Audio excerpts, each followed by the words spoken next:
wabarakatuh. Ini sekaligus menutup pertemuan pada siang hari ini. Atas nama pasangan Prabowo Gibran, saya merasa bangga, saya merasa bersyukur dibantu oleh orang-orang hebat, orang-orang yang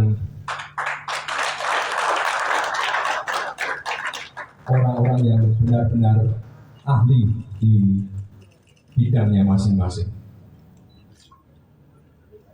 Saya pesan satu saja, Bapak Ibu semua yang tergabung dalam tim TKN ini, saya pesan satu saja, pastikan kapal besar koalisi Indonesia Maju ini berlabuh di dermaga kemenangan.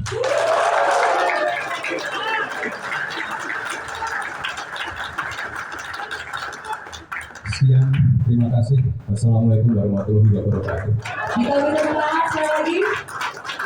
Prabowo Gibran bersama Indonesia Maju. Oke, dan satu lagi mohon izin. Bagaimana? Tunggu waktunya, ya, tunggu waktunya. Ojo ke susu, kan? Ojo ke susu, tunggu waktunya. Tapi tentunya saya memahami isi dan hati dari Ibu Kofifa.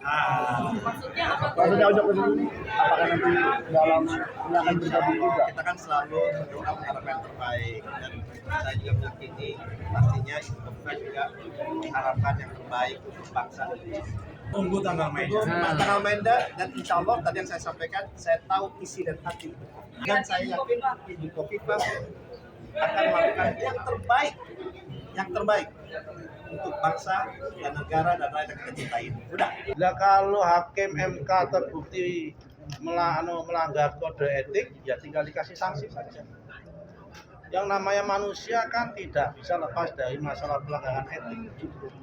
Contoh wartawan juga nggak pernah lepas dari pelanggaran etik. Contohnya pelanggaran etik apa? Mengutip berita, dia nggak ikut liputan, minta liputan temannya. Iya, abang nyindir siapa tuh? Nggak tahu kan? Saya di sini. Contohnya kan pelanggaran dari etik juga kan? Nah, tapi kan pelanggaran etik itu tidak bisa mengubah substansi. Namanya pelanggaran etik.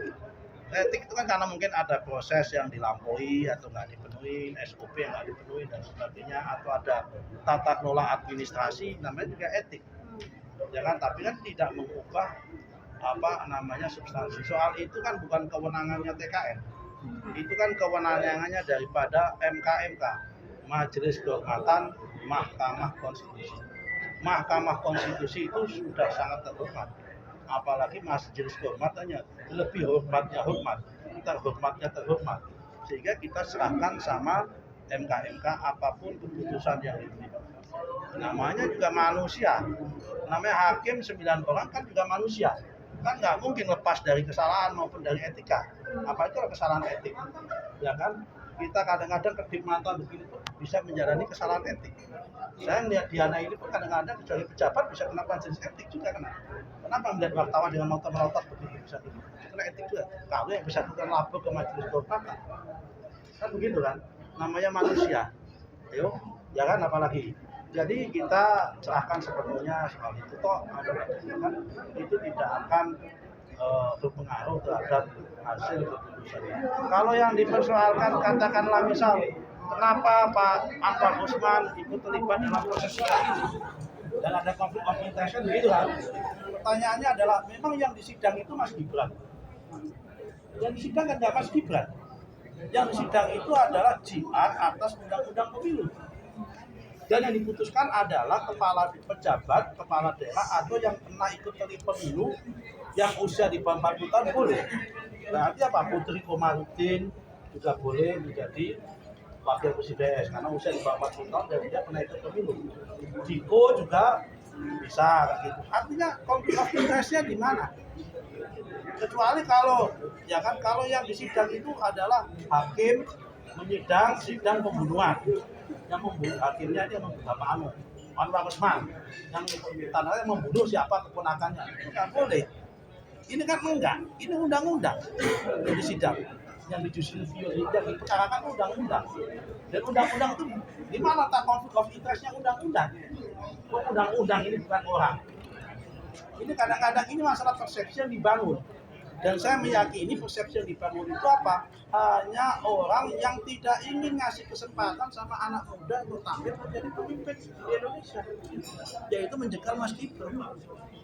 Kenapa? Karena mereka sadar bahwa pemilih muda itu jumlahnya banyak, 56%. Sementara mohon maaf, kebetulan lawan-lawannya Pak Prabowo ini, ya maaf, usianya di atas muda semua. Dan representasi satu-satunya pemuda hanya Mas Gibran. Sehingga seakan-akan undang-undang itu adalah hanya untuk Mas Gibran. Ya kenapa mereka nggak mengambil anak muda? Kan juga banyak anak muda juga di sana.